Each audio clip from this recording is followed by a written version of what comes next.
All right. Oops, let me fix my screen. Well, welcome to page 5 for Goal Setting 101. This is the last video for the week of March 6th. There will be more videos if you're following all along online being released around March 13th. And I'll be keep following out every Wednesday going forward. So let's get to the questions, and then I'll go over some of what we can look forward to in the future. So going to page 5, it's kind of a boring looking page, no little diagrams or anything on the side. There are 3 questions I want you to consider for this coming week between our sessions.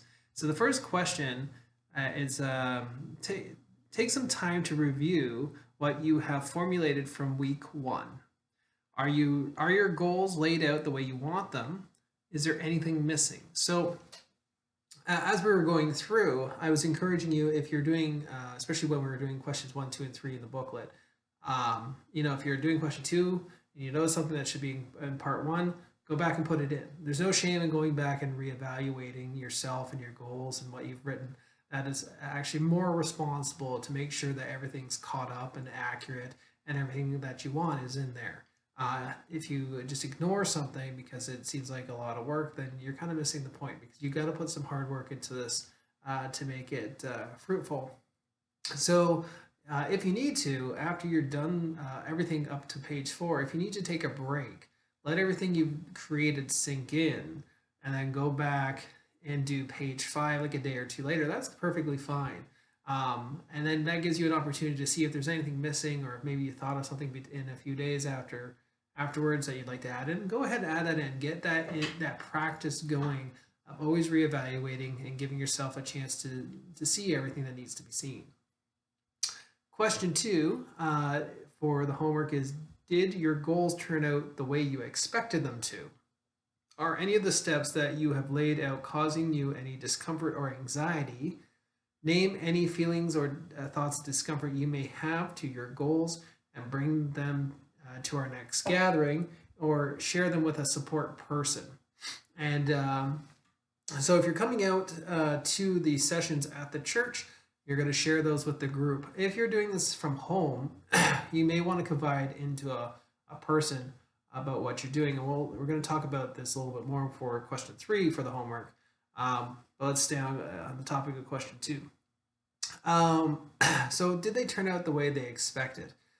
Sometimes when you have a concept of what you think you want, but when you start putting it down on paper, that concept starts changing a little bit, because you start seeing it kind of laid out, especially if you start doing some of those goal steps and strategies, so you're giving yourself the map way. Things can start looking a little bit different, and that can also expose some truths that could scare you, make you feel uncomfortable, some anxiety. So for example, if you're trying to do the get healthy and physically fit, well, it's all good and all to say you're going to go to the gym, but sometimes it's awkward going to the gym, especially if you're not used to exercising a lot. All of a sudden, being the person at the gym who's, doesn't have the muscles yet, can feel a little awkward. So voice that, write that down. At least in that topic, every person at the gym that has all those muscles started out as the person who didn't have muscles. So they're not going to judge you, by the way. So if you're thinking about getting physically fit, just remember that. But, you're not going to have that cognitive analysis of an anxiety, of a piece of discomfort, unless you voice it. So write that down and share that with a support person, or share that with the group. And it's okay to be vulnerable. It's okay to be scared. It's okay to be slightly overwhelmed by change. And it's only not okay if you let that stop you. Don't let that stop you. Write it down, voice it, and say, you know what, I'm going to put you behind me. I'm going to move past this, and I'm going to conquer this, and everything's going to be okay. So with question 3, I did mention it already.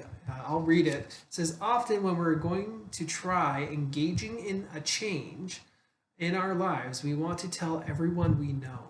Often this will give us a feeling of enthusiasm and excitement to let people know.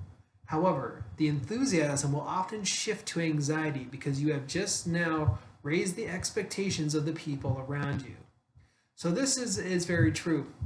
There's a saying my father used to share with me that knowledge is power, and it retains its power the less people know what you know. And there's a lot of philosophy and layers to where that comes from, but in the nutshell, you can kind of give away your power by letting too many people know what you're doing.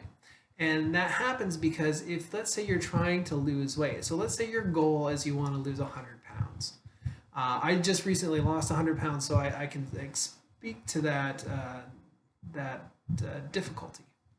Well, if that is your goal, then um, you're going to have a lot of hard work. And when you're losing that amount of weight, sometimes you have a lot of weight drop, sometimes you have very little because your muscles developing. There's a lot of fluctuations, there's a lot of variables. And if all of a sudden 100 people know, everybody in your social circle knows that you're trying to lose this weight, and they're come up to you and saying, "Oh, so how's weight loss going?" They may be trying to be supportive, but that puts a lot of pressure on you to give them a result, a numerical. Yeah, I've lost 10 pounds today, or I lost a pound this week, and if it's going a little slowly, you may feel discouraged because all of a sudden people are realizing that you're struggling. And I'm not trying to encourage you to hide your struggle. That's why you do want to have some support people. But you just don't need to let everybody into this process. Take the pressure off yourself and limit it a little bit. Now, with that said, you should really, I recommend aiming to 2 to 3 people that will be your support system for this. Now, if you're in the group at First United, you have the people in the group who can also be your support structure, but normally, if there isn't a group going on, you'll want at least one person to be a professional.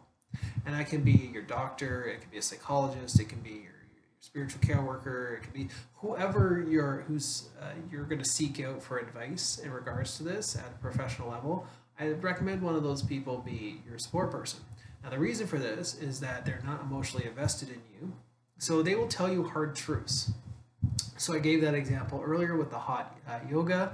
And if you're trying to lose weight and that's an exercise you're considering, that may not be the best for your health.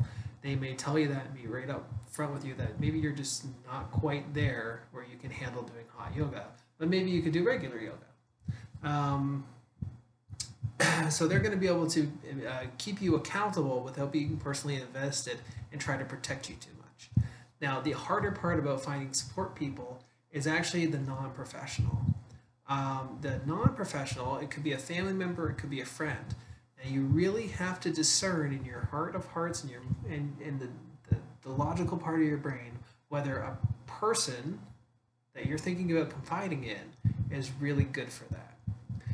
For example, we were talking about emulating to achieve your goal in regards to business. Now, if you want to proceed in the business world, you're going to act like your bosses who are successful have already done that. You're not going to act like Jim, who's kind of slacking off. Well, similarly, this kind of concept goes around who your support people are. Now, in Alcoholics Anonymous and other addiction programs, they will encourage people who are struggling with addiction to separate themselves from people who have the tendency to be drinking or doing drugs or whatever their addiction is too, because if they're around those people, it's really easy to slip back into those old habits. One, because of social familiarity, and two, the substances could be there themselves. And similarly, with the people you're wanting to be your support system, you're going to want to make sure they're not going to try to pull you into old habits of your previous lifestyle. So if you're trying to just be more active and not sit on the couch, and your buddy's inviting you over to have a beer and eat some nachos and watch the game, well, that may seem harmless, but that could also trigger that necessity to have junk food and sit on the couch.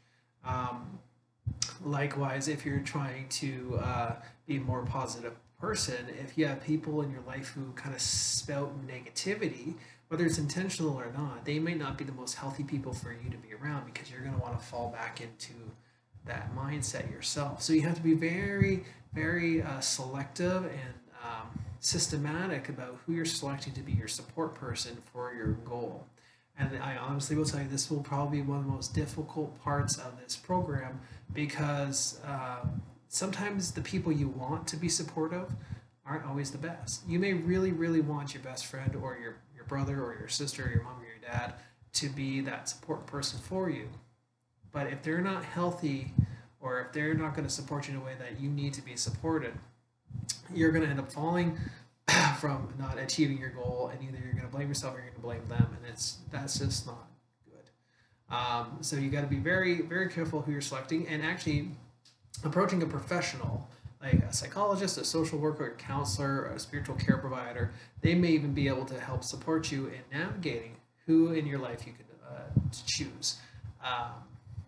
So there is some ownership of making sure that you're surrounded by the right people. And that is one of the benefits of doing this program in a group, is you're going to have a bunch of like-minded people who are trying to improve themselves in the church setting, in a confidential environment, trying to help and support each other. So if you haven't had the opportunity to do this as a part of the Lenten study for 2019, you can always feel free to start a new program in your church, here in First United or in another church. Start your own support group for goal setting and use this program. So look at those 3 pieces of homework. So kind of reevaluate, make sure nothing's missing. Be honest about any surprises, any kind of discomforts, anxieties that came out as a result, and even positive feelings. If you have an extreme excitement about this, you can make note of that too. That's okay to give thanks and celebration for excitement and whatnot, and be transparent with your emotions and feelings. And then finally, start thinking about who's going to be your support person through this process. And we're going to actually talk a little bit more about the people you bring along with you through your goal setting journeys next week. And we're going to talk about the spiritual implications of that from the Bible as well. So thank you so much for joining us for the first week of this 7-week program. There's going to be lots of videos, there's going to be lots of instruction booklets, and lots of resources for you to find here online. And if you'd like to come join us, if it's still running while you're watching, by all means come out and join us. And like I said, these resources will stay up so you can use them at any time.